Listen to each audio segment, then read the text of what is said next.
হে বন্ধুরা, কেমন আছেন সবাই? আশা করি প্রত্যেকেই ভালো সুস্থ আছেন। আর আপনারা দেখছেন আপনাদের প্রিয় ইউটিউব চ্যানেল মাইটেক বেঙ্গলি। বন্ধুরা, শরীরটা একটু খারাপ হওয়ার জন্য বেশ অনেক কদিন হয়ে গেল আপনাদের নতুন ভিডিও দিতে পারিনি, তার জন্য আমি অনেক দুঃখিত।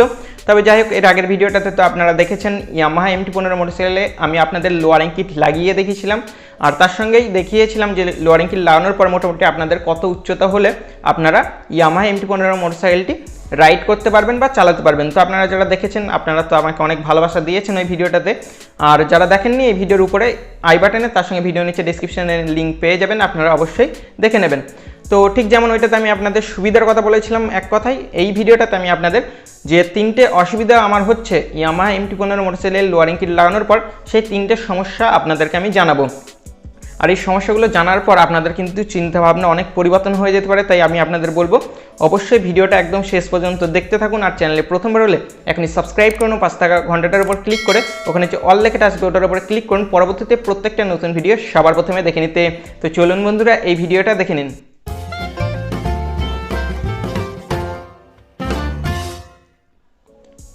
তো বন্ধুরা, MT-15 মোটরসাইকেলের লোয়ারিং কিট লাগানোর পর প্রথম যে সমস্যাটার মধ্যে আপনাদেরকে পড়তে হবে বা যে সমস্যাটার সম্মুখীন আপনাদেরকে আমার মতোই হতে হবে, সেই সমস্যাটা হচ্ছে মোটরসাইকেলটির সাইড স্ট্যান্ডের সমস্যা। আপনারা তো প্রত্যেকেই জানেন MT-15 মোটরসাইকেলে না আছে মেন স্ট্যান্ড বা ডাবল স্ট্যান্ড, এর মতো কোনো রকম স্ট্যান্ড নেই, শুধুমাত্র একটাই স্ট্যান্ড রয়েছে, সেটা হচ্ছে সাইড স্ট্যান্ড।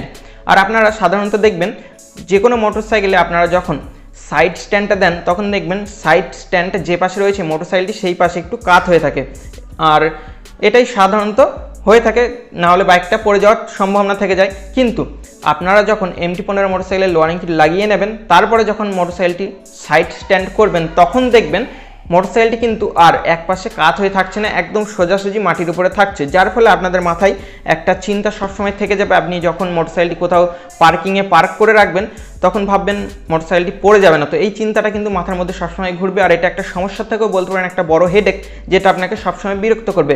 আপনার এখানে আমি আপনাদের ভিডিওতে দেখাচ্ছি, আশা করি আপনারা বুঝতে পারছেন, দেখতেই পাচ্ছেন মোটরসাইকেলটি একদম কিন্তু মাটির উপরে বা আপনি রাস্তার উপরে যেখানে রাখবেন সাইড স্ট্যান্ড করার পর একদম সোজাসুজি থাকবে, যার ফলে কেউ যদি একটু উল্টো দিকে বা অন্য পাশে হালকা চাপ দেয় তাহলেও কিন্তু মোটরসাইকেলটি পড়ে যাওয়ার সম্ভাবনা 90% থেকে যায়।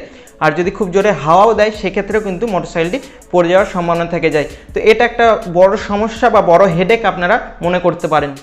এরপর দ্বিতীয় যে সমস্যাটা সেটা হচ্ছে মোটরসাইকেলটির গ্রাউন্ড ক্লিয়ারেন্সের সমস্যা। আপনারা দেখবেন আপনারা যখন MT-15 মোটরসাইকেলের লোয়ারিং কিটটা লাগাবেন, ঠিক লোয়ারিং কিট লাগানোর সঙ্গে সঙ্গে যেমনভাবে মোটরসাইকেলের সিটের যে উচ্চতা মাটি থেকে সেটা যেমনভাবে কমে যাবে, ঠিক একই রকমভাবে মাটি থেকে মোটরসাইকেলটির যে দূরত্ব, উচ্চতার যে দূরত্ব মাটি থেকে যে গ্রাউন্ড ক্লিয়ারেন্সটা, সেটাও কিন্তু সিটের উচ্চতার মতোই কমে চলে আসবে। আর এর ফলে কি হবে, আপনারা যখন মোটরসাইকেলটি রাইড করবেন বা চালাবেন দেখবেন বাম্পারে গিয়ে আপনাদের সমস্যা হবে, কারণ বাম্পারে মোটরসাইকেলটির নিচে যে এক্সস্ট পাইপটা রয়েছে সেই এক্সস্ট পাইপটা কিন্তু ঠেকে যাবে। এখানটায় আমি আপনাদের একটা ভিডিও ফুটেজ দেখাচ্ছি। প্রথমেই যে ভিডিওটা দেখতে পাচ্ছেন আপনারা, সেটা দেখছেন আমার মোটরসাইকেল ইয়ামাহা MT-15 মোটরসাইকেল, যার নাম হচ্ছে জুন্নু। আপনারা একে দেখতে পাচ্ছেন খুব সহজেই এই বাম্পারটা পার করে চলে গেল। কিন্তু এখন যদি আপনাদেরকে আমি দেখাই লোয়ারিং কিট লাগানোর পরে যে MT-15 মোটরসাইকেলটি রয়েছে পিকুদার, ওটা পার করি, তাহলে এখন আপনারা দেখতে পাচ্ছেন মোটরসাইকেলটি বাম্পারটি পার করতে গিয়ে কিন্তু অনেক অসুবিধা হচ্ছে, একদম আস্তে করেও। তারপরেও দেখতে পাচ্ছেন বাম্পার থেকে মোটরসাইকেলের যে দূরত্ব সেটা একদম সামান্য, একটু স্পিডে যদি মোটরসাইকেলটা পার করা হয় তাহলে কিন্তু একটু জোরে ধরাম করে একটা আওয়াজ হবে আর মোটরসাইকেলটা ওই বাম্পারের সঙ্গে ঠেকে যাবে। তো এই একটা সমস্যা যেটা আপনাদেরকে মাথায় রাখতে হবে। বাম্পার টু বাম্পার আপনাদেরকে মোটরসাইকেলটি চালাতে হলে একটু মাথায় চিন্তা ভাবনা করে মোটরসাইকেলের গতিটা কমিয়ে আপনাদেরকে বাম্পারগুলো পার করতে হবে। আর যদি হাইওয়ে হয় সেক্ষেত্রে কোনো সমস্যা নেই। বন্ধুরা, এরপরে তৃতীয় সমস্যাটা হচ্ছে পিলিয়নের সমস্যা। অর্থাৎ আপনি যদি পিছনে আরেকজনকে চাপান আপনার MT-15 মোটরসাইকেলের লোয়ারিং কিট লাগানোর পর, তাহলেও কিন্তু আপনাকে আরও একটা বড় সমস্যার সম্মুখীন হতে হবে। আর সমস্যাটা হচ্ছে, এখানে আমি আপনাদের ভিডিও দিয়ে দেখানোর চেষ্টা করছি, আশা করি আপনারা বুঝতে পারবেন। আপনারা দেখবেন লোয়ারিং কিট লাগানোর পর মোটরসাইকেলের যে সুইং আর্মটা, যেটা পিছনের রিয়ার টায়ারটাকে ধরে রেখেছে বা হুইলটাকে ধরে রেখেছে, সেটা একটু উপরের দিকে উঠে গেছে, যার ফলে এখন মোটরসাইকেলের যে সিট আর যে পিছনের রিয়ার টায়ারটা ওর মধ্যে যে দূরত্বটা থাকে সেটা অনেকটাই কমে কাছাকাছি চলে এসছে। এর ফলে কী হবে, যখন মোটরসাইকেলটিতে কোনো পিলিয়ন আপনি চাপাবেন, অর্থাৎ পিছনে যখন আরেকজনকে চাপাবেন তখন দূরত্বটা আরও কমে চলে আসবে। আর এই অবস্থায় আপনারা যখন বাম্পার পার করবেন বা ভাঙাচোরা রাস্তা দিয়ে যাবেন তখন দেখবেন একটা শব্দ আপনার কানে আসবে খট খট করে, যেটা হবে পিছনের যে টেল টাইডিটা রয়েছে বড়, ওই টেল টাইডি ও যে টায়ার হাগারটা রয়েছে যার ফলে কাদা একটু কম ওঠে, ওইটার সঙ্গে ওইটার একটা ধাক্কা লাগবে, যার ফলে ওখানটায় কিন্তু টায়ার হাগারটাও ক্ষতিগ্রস্ত হতে পারে, ঠিক যেমনটা আপনারা ভিডিওতে দেখতে পাচ্ছেন এই মোটরসাইকেলটিতে হয়েছে। এছাড়াও টেল টাইডিটাতেও কিন্তু সমস্যা চলে আসতে পারে।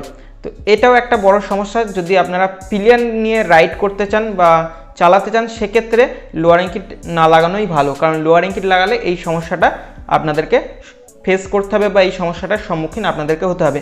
তো এই তিনটে সমস্যা নিয়ে আমি তো ভুগছি, আপনারাও ভুগবেন আশা করি যদি আপনারা নেন MT-15 মোটরসাইকেল ও লোয়ারিং কিট লাগান। আর লোয়ারিং কিট লাগালে এই তিনটে বিষয় আপনাদেরকে একটু মাথায় রাখতে হবে। যদিও তিনটে সমস্যার মধ্যে প্রথম যে সাইড স্ট্যান্ডের সমস্যাটা সেটা একটু লেদে গিয়ে স্ট্যান্ডটাকে একটু বাঁকিয়ে নিলেই সলভ হয়ে যাবে। তৃতীয় যে সমস্যাটা বললাম পিলিয়নের, ওটাও মোটামুটি হালকা যদি পিলিয়ন হয় আপনার, সেক্ষেত্রে খুব একটা ইফেক্ট করবে না, বা আপনারা বড় লম্বা টেল টাইডিটা খুলে ছোট টেল টাইডি লাগিয়ে নিতে পারেন। আফটার মার্কেট যে টেল টাইডিগুলো আসে সেগুলো লাগিয়ে নিয়ে সমস্যাটার সম্মুখীন হতে পারেন। আর তারপরে দ্বিতীয় যে সমস্যাটা বললাম মাঝখানে বাম্পার টু বাম্পার, ওটা আপনাদের রাইডের উপর ডিপেন্ড করছে, আপনারা যেভাবে রাইড করবেন সেইভাবেই চলবে, বাম্পারে একটু আস্তে যেতে হবে, এটাই হচ্ছে সমস্যার সমাধান। তো বন্ধুরা, এই ছিল আমার আজকের একটা ছোট্ট ভিডিও MT-15 মোটরসাইকেলের লোয়ারিং কিট লাগানোর পর কী কী সমস্যা হতে পারে সেই নিয়ে। তো আমি আশা করি ভিডিওটি আপনাদের ভালো লেগেছে, আপনাদের কাজে লেগেছে। যদি ভালো লাগে অবশ্যই একটা লাইক সঙ্গে শেয়ার করতে ভুলবেন না। আর ভিডিও নিচে কমেন্ট বক্স আপনাদের জন্য রয়েছে, এরপরেও কোনো কিছু জানার থাকলে, কোনো কিছু বলার থাকলে একদম ফাঁকা রয়েছে কমেন্ট বক্স আপনাদের জন্য, কমেন্ট করুন, আমি যত তাড়াতাড়ি সম্ভব আপনাদের রিপ্লাই দেওয়ার চেষ্টা করব। আর এরপরেও যদি কোনো রকম খুবই গুরুত্বপূর্ণ কোনো কথা থাকে অবশ্যই ইনস্টাগ্রামের হ্যান্ডেল এখানে আসছে, দেখতে পাচ্ছেন ইনস্টাগ্রাম আইডি আসছে, ইনস্টাগ্রামে মেসেজ করুন যত তাড়াতাড়ি সম্ভব। অর্থাৎ ইউটিউবের থেকেও ইনস্টাগ্রামে অ্যাক্টিভ বেশি থাকা হয়, তাই ইনস্টাগ্রামে আপনাদের তাড়াতাড়ি রিপ্লাই দিতে পারবো। তো ইনস্টাগ্রামে ফলো করুন, লাইক করুন, কমেন্ট করুন, মেসেজ করুন আপনাদের মতো করে। আর হ্যাঁ, আপনারা যারা এখন আমার চ্যানেলটি সাবস্ক্রাইব করেননি, আপনাদের উদ্দেশ্যে আরেকবার বলছি, আপনি সাবস্ক্রাইব করুন, পাঁচটা ঘন্টাটার উপর ক্লিক করে ওখানে যে অল লেখা ড্যাশবোর্ডের উপর ক্লিক করুন, পরবর্তীতে প্রত্যেকটা নতুন ভিডিও সবার প্রথমে দেখে নিতে। টাটা বন্ধুরা, দেখা হচ্ছে আবার পরের ভিডিওতে, ভালো থাকবেন।